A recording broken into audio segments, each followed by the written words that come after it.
दूध collection centre. अगर आप गांव में या छोटे से कस्बे के रहने वाले हैं, ध्यान से सुनिएगा, अगर आप गांव के या कस्बे के रहने वाले हैं या छोटे शहरों के रहने वाले हैं तो आपके लिए ये व्यापार बहुत ही शानदार साबित हो सकता है।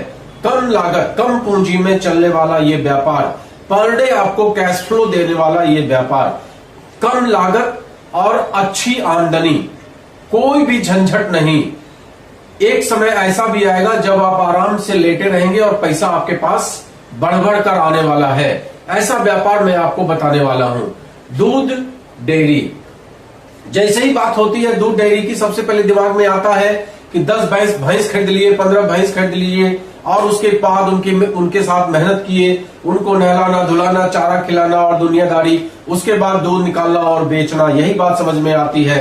लेकिन मेरे भाई हमेशा याद रखिए, आलू लेकर आलू बेचने वाला, 8 रुपए का आलू खरीद के 10 रुपए बेचने वाला, लेकिन वहीं पर आलू के समोसे बेचने वाला और वहीं पर उसी आलू के चिप्स बेचने वाला, रेट में कितना अंतर होता है सोचिए। आलू वही है, चीजें अलग अलग हैं। ये डिपेंड आपके ऊपर है कि आप आलू का आलू बेच रहे हैं, आलू का समोसा बेच रहे हैं या आलू का चिप्स बेच रहे हैं।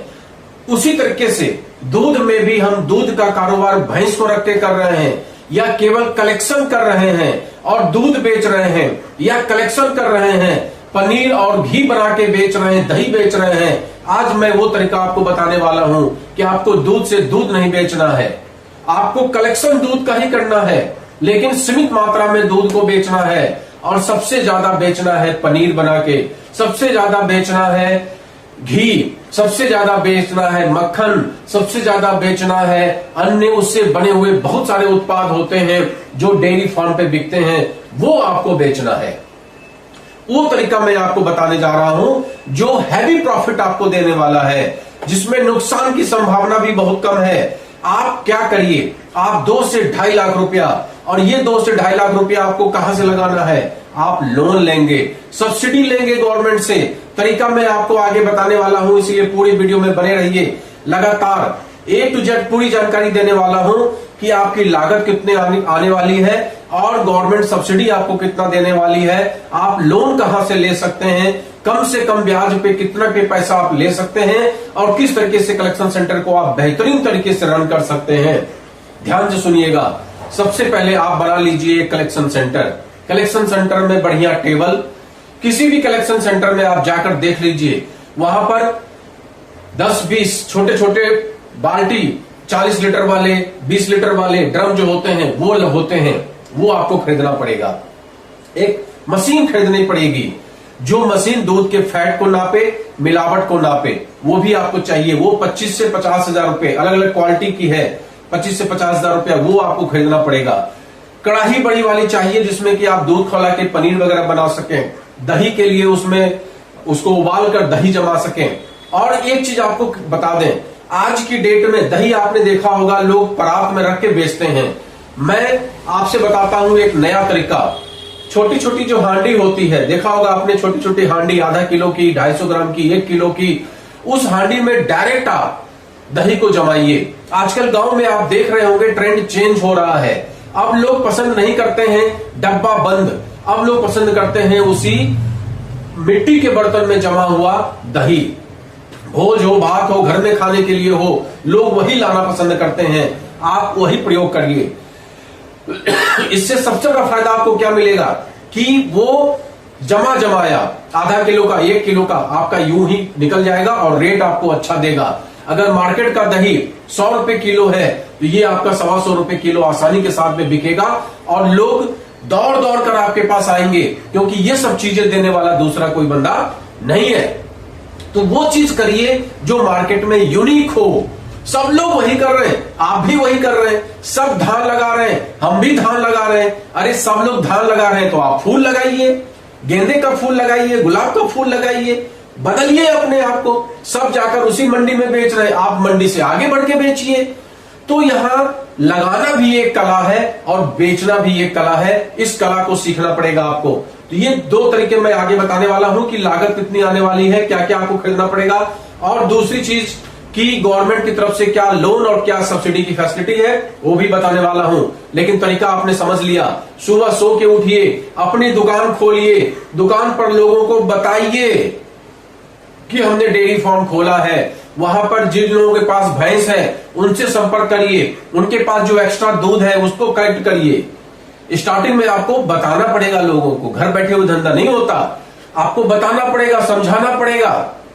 अब वो धीमे धीमे आपके पास दूध लेकर आने लगेंगे। यहां गांव में मैंने देखा है कि दूधिया लोग भर भर के 3-3, 4-4 केन और लाते हैं, कलेक्शन सेंटर पे देते हैं और वो टोटल सप्लाई कभी अमूल वाले को तो कभी किसी और कंपनी को जाता है। आप उसका कलेक्शन करिए। अगर आप कलेक्शन करना स्टार्ट करेंगे, लोग धीमे धीमे समझ जाएंगे कि आपके यहां दूध का कलेक्शन होता है। जिसके यहां भी दूध होता है ऑटोमेटिक आपके यहां वो आना स्टार्ट कर देगा, धीमे धीमे आपका कलेक्शन बढ़ने लगेगा। स्टार्टिंग में 100 लीटर से करिए, 200 लीटर से करिए, आसपास के गांव में बता दीजिए। मैं मुंबई में था, अभी कुछ दिन पहले की बात है, मैं मुंबई में था। मैंने वहां जब दूध की बात हमने सोची कि चलो चाय पियेंगे तो भाई दूध तो चाहिए, तो दूध के लिए हम गए। तो पैकेट वाला दूध आपको पता ही है, अमूल का हो, नमस्ते इंडिया का हो, सुधा का हो, किसी का भी हो, 72 रुपए लीटर आज की डेट में मिल रहा है। जब हम उस डेयरी पे पहुंचे तो उसका दूध 100 रुपए लीटर। हमने कहा भाई आपका 100 रुपए लीटर, पैकेट में तो 72 रुपए का मिलता है, आप 100 रुपए। बोले भैया क्यों जहर पीते हो, हमारे यहां शुद्ध दूध मिलता है। हमने कहा ठीक है भाई दो। अब वाकई में दूध बहुत अच्छा था, पॉलिथीन में पैक करके गेटिस बांध के दे दिया, हम यूं उठा के लेकर चले आए। तो ये पॉलिथीन भी स्ट्रांग वाला आपको चाहिए, वो पतली वाली मोमिया नहीं, अच्छी पॉलिथीन। दूध लेके भेज रहे हैं लोगों को गेटिस बांधने के लिए, ये सब चीज आपको चाहिए। और चूंकि आप काम करने वाले हैं, खाद्य पदार्थ है, खाद्य पदार्थ का तो फसाई का लाइसेंस भी चाहिए, तो वो भी 100-150 में ले लीजिए और काम को स्टार्ट कर दीजिए। और काम में क्या करेंगे, दूध का कलेक्शन, कुछ दूध बेचेंगे और बाकी से बनाएंगे पनीर 1 नंबर क्वालिटी का। और क्या बनाएंगे, दही हांडी में, बेहतरीन दही, मक्खन, घी, शुद्ध घी। और धीमे धीमे जब आपकी पॉपुलैरिटी बढ़ती जाएगी, भैया हमेशा याद रखिए, कीमत ब्रांड की नहीं होती, कीमत विश्वास की होती है। ब्रांड तो बहुत सारे लोग बना लेते हैं, लेकिन विश्वास कुछ लोग जमा पाते हैं, इसलिए विश्वास की कीमत होती है। आप विश्वास जमाइए, जब आप विश्वास जमाएंगे तो आपका डिमांड बढ़ता चला जाएगा और धीमे धीमे इतना डिमांड हो जाएगा, इतना डिमांड हो जाएगा जिसकी सप्लाई आप नहीं दे पाएंगे। तो नेक्स्ट स्टार्ट करते हैं इस बात को समझना कि लागत कितनी आएगी, और उसके जस्ट बाद स्टार्ट करते हैं कि गवर्नमेंट की तरफ से क्या सब्सिडी है। बने रहिए। डिस्क्लेमर, इस वीडियो का उद्देश्य केवल शिक्षा और जानकारी देना है। किसी भी बिजनेस को शुरू करने से पहले अपने क्षेत्र की मांग, लागत, सरकारी नियम और संभावित जोखिम की स्वयं जांच करें। लाभ या आय व्यक्ति, स्थान और परिस्थितियों के अनुसार अलग अलग हो सकती है।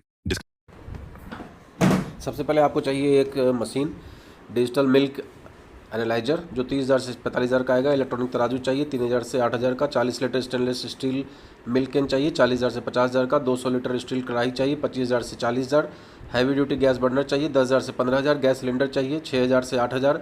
पनीर प्रेस चाहिए 10,000 से 20,000। स्टील टेबल व बर्तन चाहिए 20,000 से 30,000। डीप फ्रीजर चाहिए 25,000 से 40,000। पाउच सीलिंग मशीन आप बाद में ले सकते हैं। दूध पॉलिथीन आपको चाहिए 10-20,000। इसके सिवा आपको जो लोन वगैरह मिल सकता है पशुपालन क्रेडिट कार्ड से, नाबार्ड डेयरी योजना से, और इसके आगे आपको लोन देने वाली संस्था है राष्ट्रीय गोकुल मिशन। आपके राज्य में भी बहुत सारी संस्थाएं हैं जो लोन देती हैं। और बड़ी डेयरी के लिए AHIDF, पशुपालन अवसंरचना विकास निधि।